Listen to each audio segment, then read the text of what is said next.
La crise de la quarantaine, est-ce que c'est vrai? Est-ce que ça existe ou pas? On va voir ensemble cet éveil spirituel et bien sûr nous allons nous relaxer, prendre du temps pour nous à travers cette vidéo. La crise de la quarantaine, je sais pas quand c'est que tu vas voir cette vidéo. Le 12 août 2021, j'ai eu 40 ans et je la fais, voilà, 5 jours après.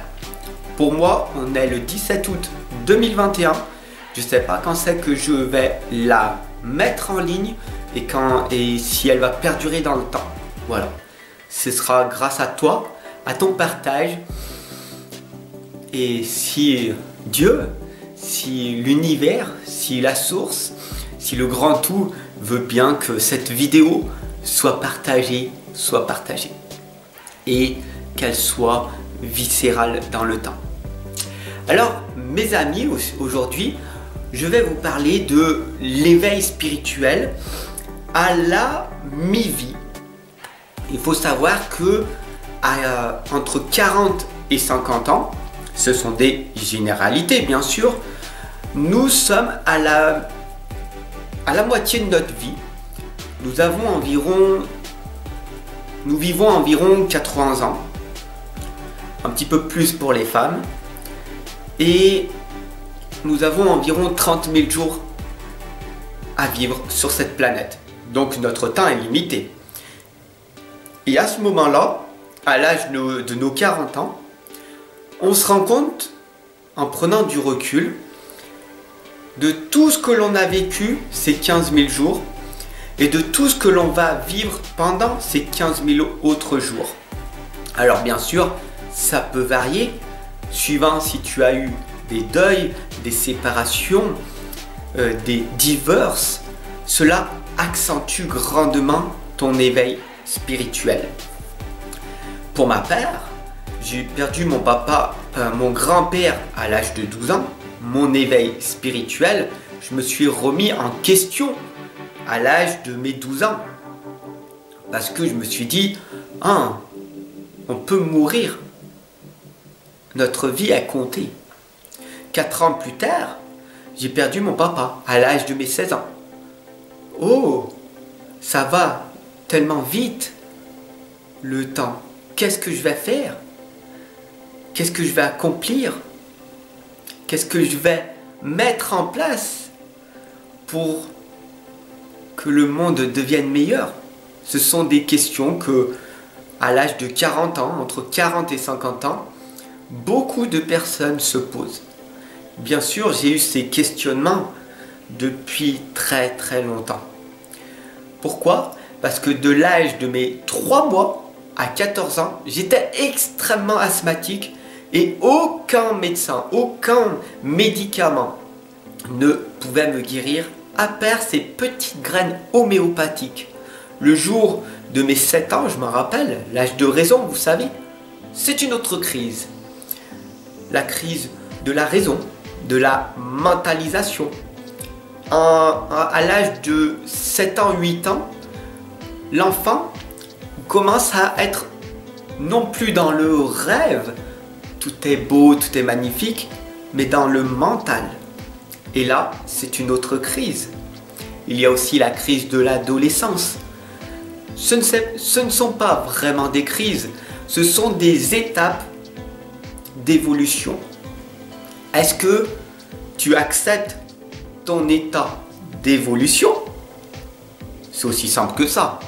Est-ce que tu acceptes ton état d'évolution et tu suis le mouvement ou non?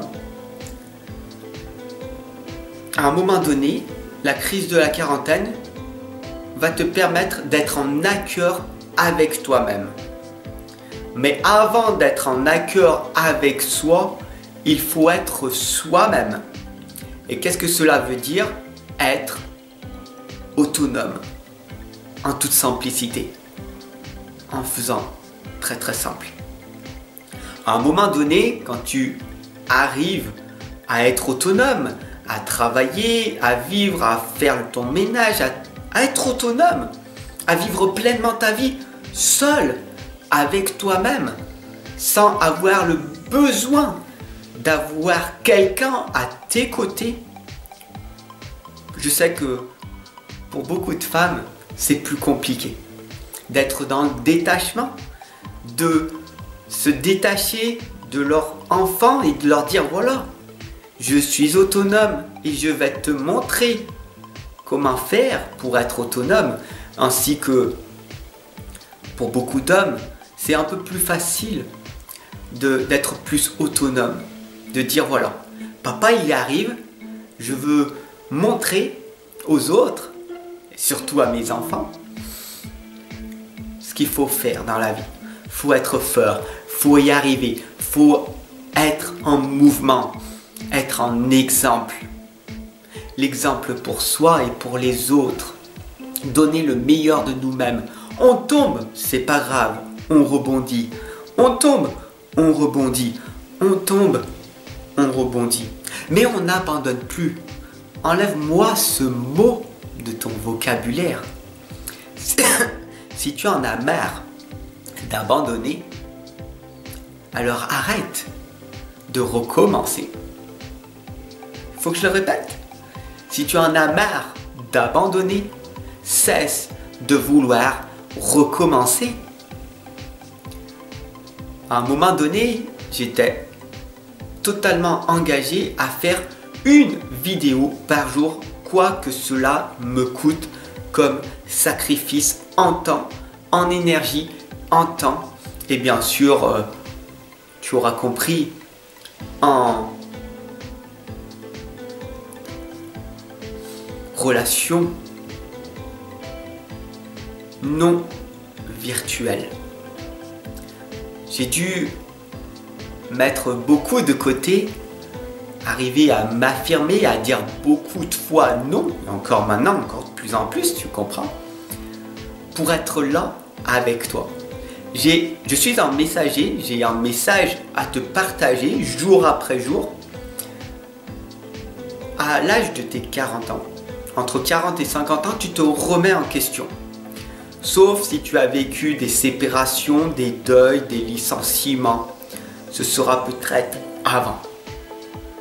Pour ma part, à l'âge de mes 35 ans, après un grand divorce, une séparation où j'ai tout perdu au niveau physique, au niveau santé, j'avais perdu 20 kilos, au niveau financier, parce que les tribunaux te demandent beaucoup de pépettes, et bien sûr,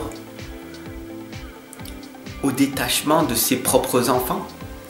Parce que pendant un jugement, on ne peut pas être présent avec ses enfants. Quand on est condamné à tort, il faut prouver certaines choses. Et cela demande du temps, de l'énergie et beaucoup d'argent pour montrer aux autres sa vraie personnalité. Alors pendant ce combat de ce divorce qui a été énormément difficile pour moi, énergétiquement aussi, sentimental, cela m'a permis de travailler sur moi, sur mon mental et de pouvoir vous accompagner maintenant. Donc, c'est magnifique. Les peurs que j'ai eues dans mon passé se sont dissipées, se sont envolées. Et ce courage est arrivé par la suite. Ce qu'on appelle l'éveil spirituel, mais pour moi, personnellement, il est arrivé de très bonne heure. Pour toi, tu viens de prendre conscience, maintenant, tu as peut-être 41 ans, 42 ans, que d'avoir cette belle maison, d'être en couple, d'avoir ses enfants, la voiture, tous ces besoins matériels ne te satisfait plus maintenant. Tu as beau avoir entassé et avoir tout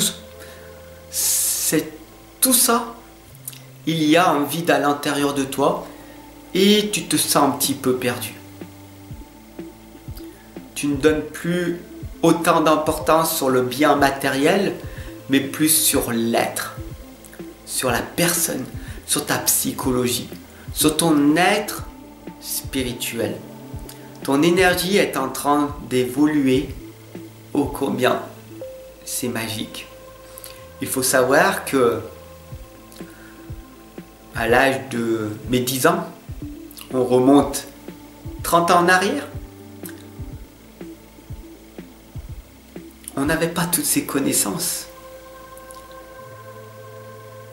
La télé, le Minitel, il n'y avait pas les téléphones portables.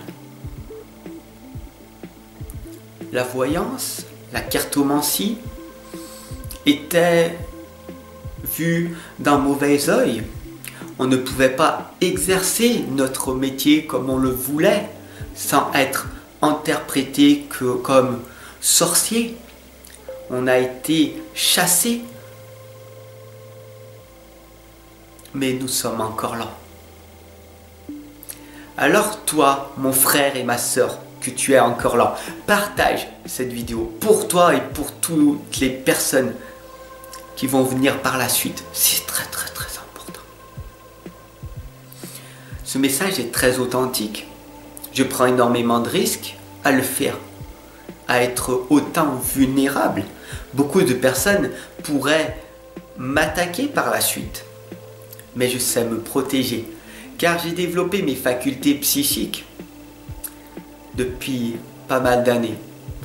J'ai mis cette bulle protectrice qui me protège de ce monde extérieur. Pourquoi? Parce que le monde extérieur n'existe pas réellement. Tout est une projection de ton intérieur à l'extérieur, et non le contraire. Si tu prends quelque chose en considération maintenant, tu vas te dire: oh yes, c'est vrai Fab. Les 40 premières années de ma vie, j'étais que pour l'extérieur. Il faut que je gagne ma vie, il faut que j'ai des enfants, il faut que j'ai une maison pour mettre mes enfants en sécurité, moi-même. Être dans ce bien matériel, montrer aux autres que je suis quelqu'un de bien. Regardez ma reconnaissance. Ouh, regardez. Je veux que tout le monde m'aime. Ouh, regardez. J'ai réussi mieux que tout le monde. Yes, yes, yes. Projeter la personne que tu as à l'extérieur. Ouais. Et là, maintenant, à la crise de quarantaine, tu te rends compte que c'est bien de s'introspecter, d'aller voir à l'intérieur, et c'est pas aisé d'aller à l'intérieur de soi. On a besoin d'être accompagné. Je suis là pour ça. Et là, tu te rends compte que c'est l'intérieur qui va vers l'extérieur et pas le contraire. Neville Goddard l'a toujours dit pendant ses 22 ans de recherche. La conscience est la seule réalité. Retiens bien cette phrase. C'est une grande importance. Plus tu seras détendu, attentionné, attentif, concentré, cohérent dans tout ce que tu vas dire, plus tu seras connecté à ton soi intérieur et tout te paraîtra juste. Quand tu sais que tu es juste envers toi, tu seras juste envers les autres. Bien sûr, beaucoup de personnes te critiqueront, te jugeront, te condamneront. Pourquoi? Parce qu'ils ne sont pas encore dans cette évolution. Chaque personne évolue à son propre rythme. Cette vidéo va peut-être te parler. Ou pas. Mais mets-la de côté dans ta playlist. Et reviens dans quelques années. Tu verras qu'elle va te parler au bout d'un moment. Parce que c'est l'évolution de la vie. C'est comme ça. Que tu le veuilles ou non, à un moment donné, l'éveil spirituel va arriver dans ta vie. C'est pas moi qui le dis. Va dans les hôpitaux, ok? Et regarde, les personnes en fin de vie, ils ont beaucoup de regrets, n'est-ce pas? Si j'aurais su, je l'aurais fait. Ils se rendent compte à la fin de leur vie qu'ils s'éveillent. Et ô combien c'est trop tard, il leur reste peut-être un an, peut-être 6 mois, peut-être 2 jours. Ils vont partir avec leurs propres regrets. Et peut-être venir une nouvelle fois sur la terre se réincarner pour ne pas refaire la même erreur. En tout cas, je te souhaite une excellente et lumineuse journée. Je te remercie de m'avoir écouté jusqu'au bout. Tu es vraiment une très très belle personne, très concentrée. Félicite-toi parce que très peu de personnes seront restées jusqu'à la fin. Prends soin de ton éveil spirituel, c'est le plus important. Et puis, n'oublie pas de partager. Et si tu t'es pas encore abonné, à t'abonner et à rejoindre la communauté des gens qui s'éveillent à leur propre rythme. Gratitude mon frère, gratitude ma sœur.